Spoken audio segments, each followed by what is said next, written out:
ॐ श्री गणेशाय नमः। अथ महालक्ष्मी अष्टकम्। इंद्र उवाच नमस्तेस्तु महामाये श्रीपीठे सुरपूजिते शङ्खचक्रगदाहस्ते महालक्ष्मी नमोऽस्तुते। नमस्ते गरुडारूढे कोलासुरभयङ्करी सर्वपापहरे देवी महालक्ष्मी नमोऽस्तुते। सर्वज्ञे सर्ववरदे सर्वदुष्टभयङ्करी सर्वदुःखहरे देवी महालक्ष्मी नमोऽस्तुते। सिद्धिबुद्धिप्रदे देवी भुक्तिमुक्तिप्रदायिनी मन्त्रमूर्ते सदा देवी महालक्ष्मी नमोऽस्तुते। आद्यान्तरहिते देवी आद्यशक्ति महेश्वरी योगजे योगशम्भूते महालक्ष्मी नमोऽस्तुते। स्थूल सूक्ष्म महारौद्रे महाशक्ति महोदरे महापापहरे देवी महालक्ष्मी नमोऽस्तुते। पद्मासनस्थिते देवी परब्रह्मस्वरूपिणी परमेशि जगन्मातर महालक्ष्मी नमोऽस्तुते। श्वेतांबरधरे देवी नानालंकारभूषिते जगत स्थिते जगन्मातर महालक्ष्मी नमोऽस्तुते। महालक्ष्म्यष्टकं स्तोत्रम् यः पठेत् भक्तिमान् नरः सर्वसिद्धिमवाप्नोति राज्यं प्राप्नोति सर्वदा। एककाले पठे नित्यं महापापविनाशनम् द्विकालं यः पठे नित्यं धनधान्यसमन्वितः त्रिकालं यः पठे नित्यं महाशत्रुविनाशनम् महालक्ष्मीर्भवे नित्यं प्रसन्ना वरदा शुभा। नमस्तेस्तु महामाये श्रीपीठे सुरपूजिते शङ्खचक्रगदाहस्ते महालक्ष्मी नमोऽस्तुते। नमस्ते गरुडारूढे कोलासुरभयङ्करी सर्वपापहरे देवी महालक्ष्मी नमोऽस्तुते। सर्वज्ञे सर्ववरदे सर्वदुष्टभयङ्करी सर्वदुःखहरे देवी महालक्ष्मी नमोऽस्तुते। सिद्धिबुद्धिप्रदे देवी भुक्तिमुक्तिप्रदायिनी मन्त्रमूर्ते सदा देवी महालक्ष्मी नमोऽस्तुते। आद्यान्तरहिते देवी आद्यशक्ति महेश्वरी योगजे योगशम्भूते महालक्ष्मी नमोऽस्तुते। स्थूल सूक्ष्म महारौद्रे महाशक्ति महोदरे महापापहरे देवी महालक्ष्मी नमोऽस्तुते। पद्मासनस्थिते देवी परब्रह्मस्वरूपिणी परमेशि जगन्मातर महालक्ष्मी नमोऽस्तुते। श्वेतांबरधरे देवी नानालंकारभूषिते जगत स्थिते जगन्मातर महालक्ष्मी नमोऽस्तुते। महालक्ष्म्यष्टकं स्तोत्रम् यः पठेत् भक्तिमान् नरः सर्वसिद्धिमवाप्नोति राज्यं प्राप्नोति सर्वदा। एककाले पठे नित्यं महापापविनाशनम् द्विकालं यः पठे नित्यं धनधान्यसमन्वितः त्रिकालं यः पठे नित्यं महाशत्रुविनाशनम् महालक्ष्मीर्भवेन्नित्यं प्रसन्ना वरदा शुभा। नमस्तेस्तु महामाये श्रीपीठे सुरपूजिते शङ्खचक्रगदाहस्ते महालक्ष्मी नमोऽस्तुते। नमस्ते गरुडारूढे कोलासुरभयङ्करी सर्वपापहरे देवी महालक्ष्मी नमोऽस्तुते। सर्वज्ञे सर्ववरदे सर्वदुष्टभयङ्करी सर्वदुःखहरे देवी महालक्ष्मी नमोऽस्तुते। सिद्धिबुद्धिप्रदे देवी भुक्तिमुक्तिप्रदायिनी मन्त्रमूर्ते सदा देवी महालक्ष्मी नमोऽस्तुते। आद्यान्तरहिते देवी आद्यशक्ति महेश्वरी योगजे योगशम्भूते महालक्ष्मी नमोऽस्तुते। स्थूलसूक्ष्ममहारौद्रे महाशक्ति महोदरे महापापहरे देवी महालक्ष्मी नमोऽस्तुते। पद्मासनस्थिते देवी परब्रह्मस्वरूपिणी परमेशि जगन्मातर् महालक्ष्मी नमोऽस्तुते। श्वेताम्बरधरे देवी नानालङ्कारभूषिते जगत्स्थिते जगन्मातर् महालक्ष्मी नमोऽस्तुते। महालक्ष्म्यष्टकं स्तोत्रं या पठेत् भक्तिमान् नरः सर्वसिद्धिमवाप्नोति राज्यं प्राप्नोति सर्वदा। एककाले पठे नित्यं महापापविनाशनम् द्विकालं यः पठे नित्यं धनधान्यसमन्वितः त्रिकालं यः पठे नित्यं महाशत्रुविनाशनम् महालक्ष्मीर्भवेन्नित्यं प्रसन्ना वरदा शुभा। नमस्तेस्तु महामाये श्रीपीठे सुरपूजिते शङ्खचक्रगदाहस्ते महालक्ष्मी नमोऽस्तुते। नमस्ते गरुडारूढे कोलासुरभयङ्करी सर्वपापहरे देवी महालक्ष्मी नमोऽस्तुते। सर्वज्ञे सर्ववरदे सर्वदुष्टभयङ्करी सर्वदुःखहरे देवी महालक्ष्मी नमोऽस्तुते। सिद्धिबुद्धिप्रदे देवी भुक्तिमुक्तिप्रदायिनी मन्त्रमूर्ते सदा देवी महालक्ष्मी नमोऽस्तुते। आद्यान्तरहिते देवी आद्यशक्ति महेश्वरी योगजे योगशम्भूते महालक्ष्मी नमोऽस्तुते। स्थूलसूक्ष्ममहारौद्रे महाशक्ति महोदरे महापापहरे देवी महालक्ष्मी नमोऽस्तुते।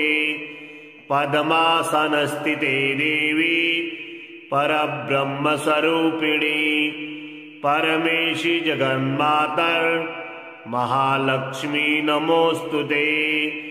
श्वेताम्बरधरे देवी नानालङ्कारभूषिते जगत्स्थिते जगन्मातर् महालक्ष्मी नमोऽस्तुते। महालक्ष्म्यष्टकं स्तोत्रं या पठेत् भक्तिमान् नरः सर्वसिद्धिमवाप्नोति राज्यं प्राप्नोति सर्वदा। एककाले पठे नित्यं महापापविनाशनम् द्विकालं यः पठे नित्यं धनधान्यसमन्वितः त्रिकालं यः पठे नित्यं महाशत्रुविनाशनम् महालक्ष्मीर्भवे नित्यं प्रसन्ना वरदा शुभा।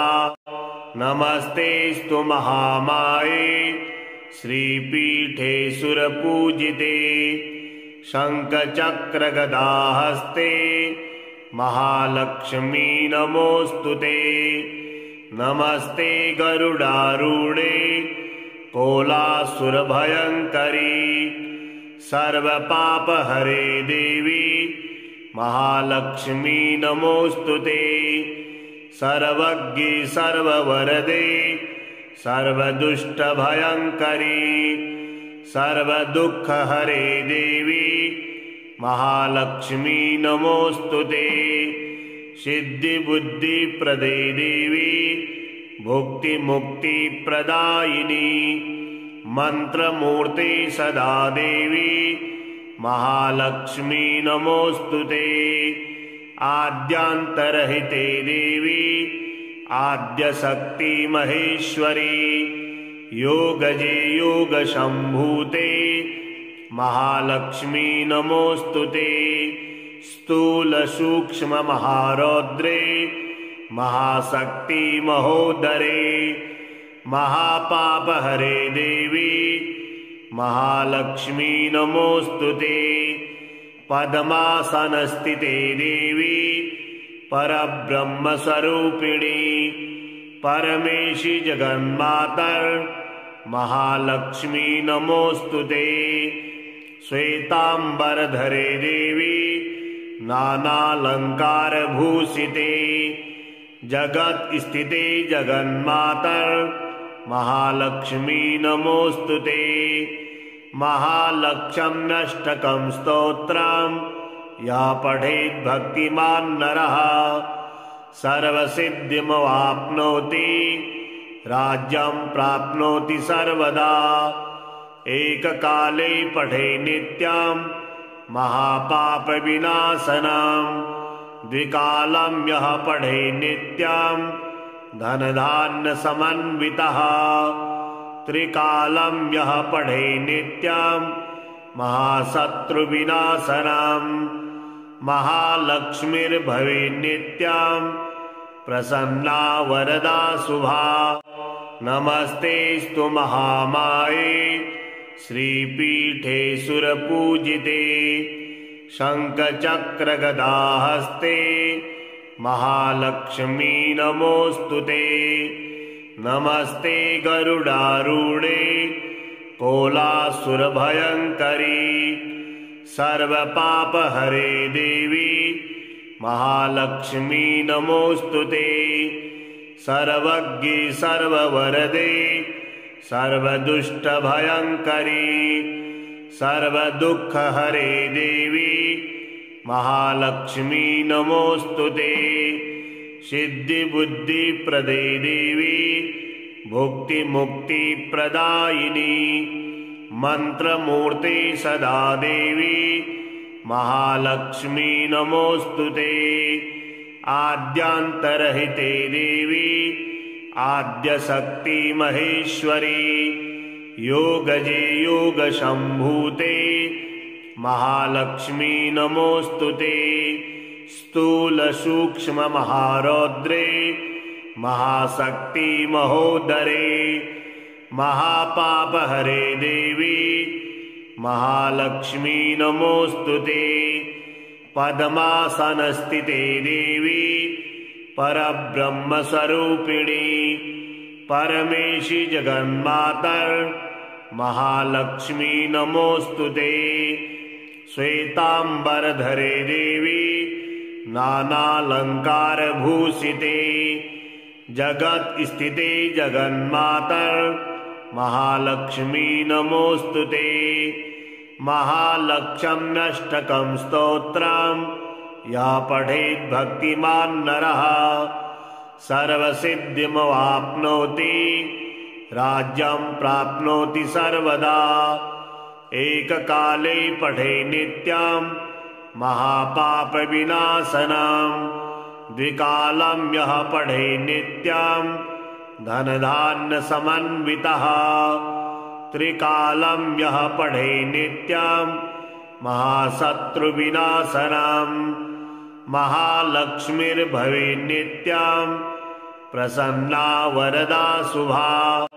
नमस्तेस्तु महामाये श्रीपीठे सुरपूजिते शङ्खचक्रगदाहस्ते महालक्ष्मी नमोऽस्तुते। नमस्ते गरुडारूढे कोलासुरभयङ्करी सर्वपापहरे देवी महालक्ष्मी नमोऽस्तुते। सर्वज्ञे सर्ववरदे सर्वदुष्टभयङ्करी सर्वदुःखहरे देवी महालक्ष्मी नमोऽस्तुते। सिद्धिबुद्धिप्रदे देवी भुक्तिमुक्तिप्रदायिनी मन्त्रमूर्ते सदा देवी महालक्ष्मी नमोऽस्तुते। आद्यान्तरहिते देवी आद्यशक्ति महेश्वरी योगजे योगशम्भूते महालक्ष्मी नमोऽस्तुते। स्थूलसूक्ष्ममहारौद्रे महाशक्ति महोदरे महापापहरे देवी महालक्ष्मी नमोऽस्तुते। पद्मासनस्थिते देवी परब्रह्मस्वरूपिणी परमेशि जगन्मातर महालक्ष्मी नमोऽस्तुते। श्वेतांबरधरे देवी नानालंकारभूषिते जगत् स्थिते जगन्मातर महालक्ष्मी नमोऽस्तुते। महालक्ष्म्यष्टकं स्तोत्रम् या पठेत् भक्तिमान् नरः सर्वसिद्धिमवाप्नोति राज्यं प्राप्नोति सर्वदा। एककाले पठे नित्यं महापापविनाशनम् द्विकालं यः पठे नित्यं धनधान्यसमन्वितः त्रिकालं यः पठे नित्यं महाशत्रुविनाशनम् महालक्ष्मीर्भवेत् नित्यं प्रसन्ना वरदा शुभा। नमस्तेस्तु महामाये श्रीपीठे सुरपूजिते शङ्खचक्रगदाहस्ते महालक्ष्मी नमोऽस्तुते। नमस्ते गरुडारूढे कोलासुरभयङ्करी सर्वपापहरे देवी महालक्ष्मी नमोऽस्तुते। सर्वज्ञे सर्ववरदे सर्वदुष्टभयङ्करी सर्वदुःखहरे देवी महालक्ष्मी नमोऽस्तुते। सिद्धिबुद्धिप्रदे देवी भुक्तिमुक्तिप्रदायिनी मन्त्रमूर्ते सदा देवी महालक्ष्मी नमोऽस्तुते। आद्यान्तरहिते देवी आद्यशक्ति महेश्वरी योगजे योगशम्भूते महालक्ष्मी नमोऽस्तुते। स्थूलसूक्ष्ममहारौद्रे महाशक्ति महोदरे महापापहरे देवी महालक्ष्मी नमोऽस्तुते। पद्मासनस्थिते देवी परब्रह्मस्वरूपिणी परमेशि जगन्मातर महालक्ष्मी नमोऽस्तुते। श्वेतांबरधरे देवी नानालंकारभूषिते जगत् स्थिते जगन्मातर महालक्ष्मी नमोऽस्तुते।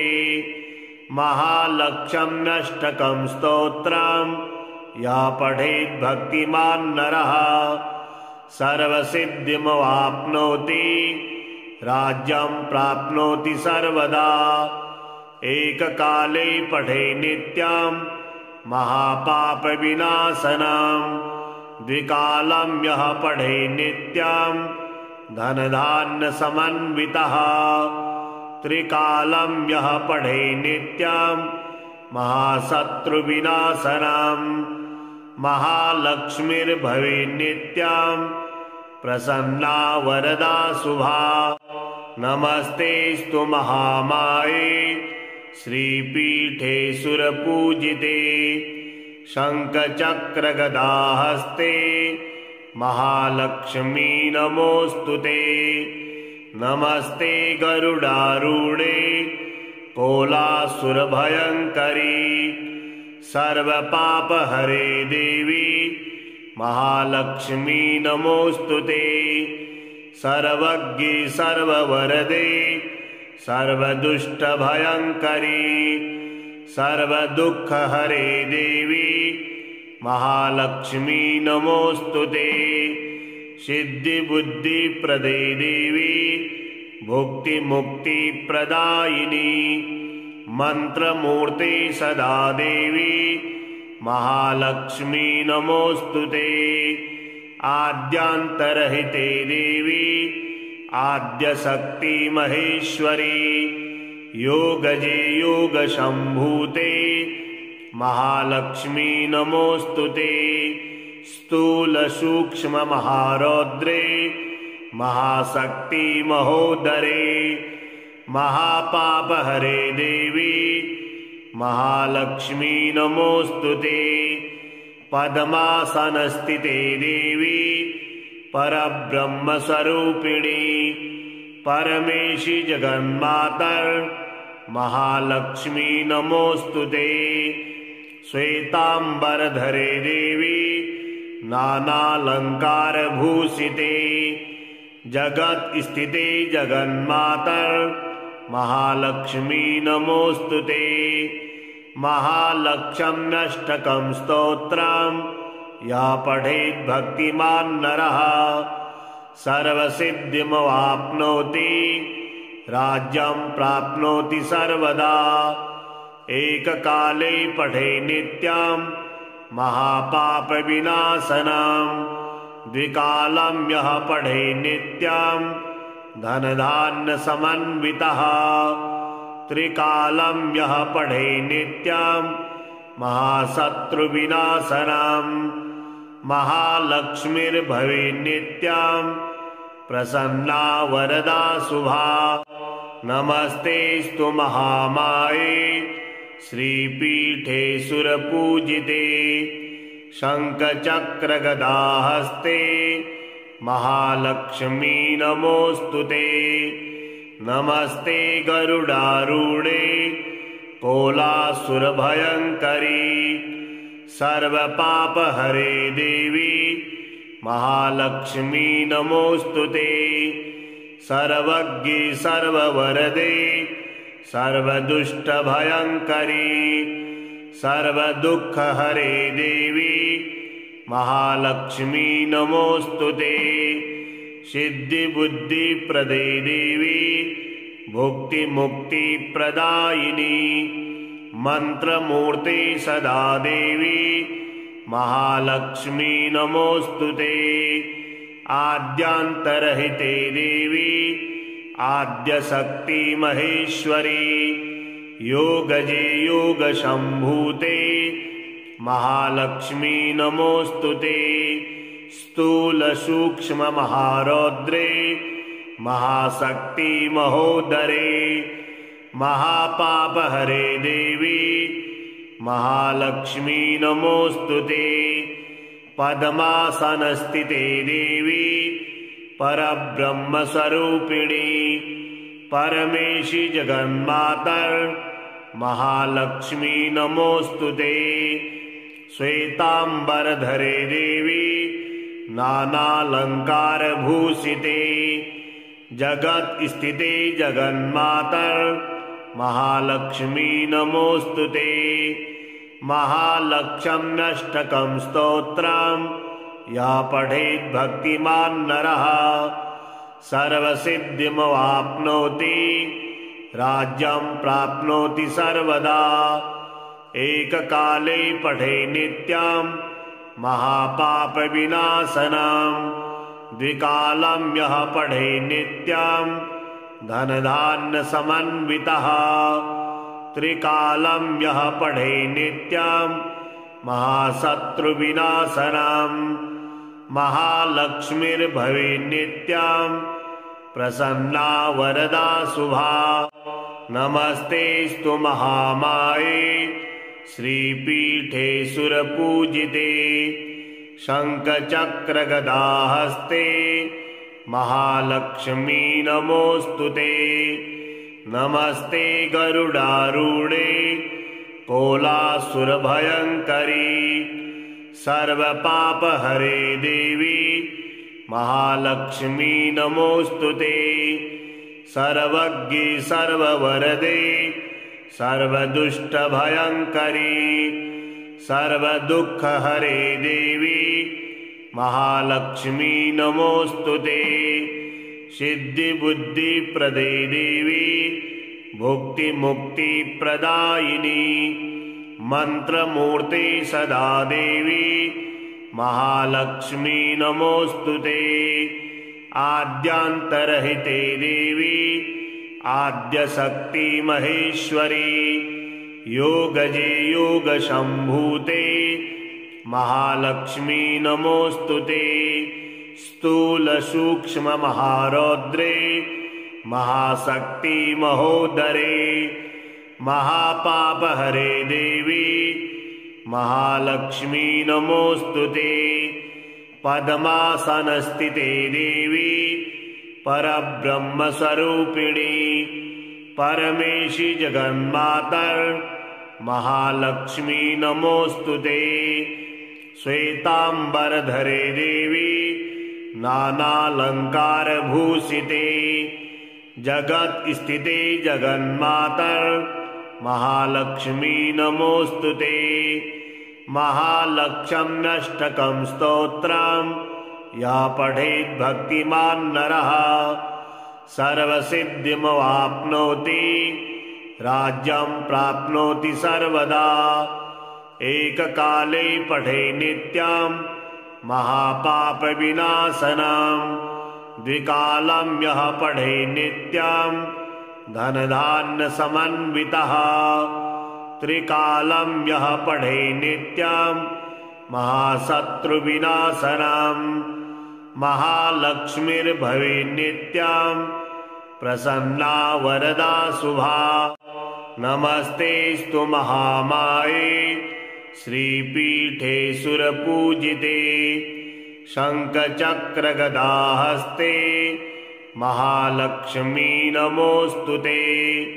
नमस्ते गरुडारूढे कोलासुरभयङ्करी।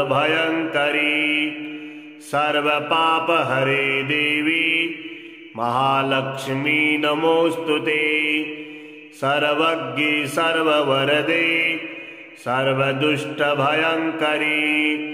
सर्वदुःखहरे देवी महालक्ष्मी नमोऽस्तुते। सिद्धिबुद्धिप्रदे देवी भुक्तिमुक्तिप्रदायिनी। मन्त्रमूर्ते सदा देवी महालक्ष्मी नमोऽस्तुते। आद्यान्तरहिते देवी आद्यशक्ति महेश्वरी। योगजे योगशम्भूते महालक्ष्मी नमोऽस्तुते। स्थूलसूक्ष्ममहारौद्रे महाशक्ति महोदरे। महापापहरे देवी महालक्ष्मी नमोऽस्तुते। पद्मासनस्थिते देवी परब्रह्मस्वरूपिणी। परमेशि जगन्मातर् महालक्ष्मी नमोऽस्तुते। श्वेताम्बरधरे देवी नानालङ्कारभूषिते। जगत्स्थिते जगन्मातर् महालक्ष्मी नमोऽस्तुते। महालक्ष्म्यष्टकं स्तोत्रं या पठेत् भक्तिमान् नरः सर्वसिद्धिमवाप्नोति राज्यं प्राप्नोति सर्वदा। एककाले पठे नित्यं महापापविनाशनं द्विकालं यः पठे नित्यं धनधान्यसमन्वितः त्रिकालं यः पठे नित्यं महाशत्रुविनाशनं महालक्ष्मीर्भवे नित्यं प्रसन्ना वरदा शुभा।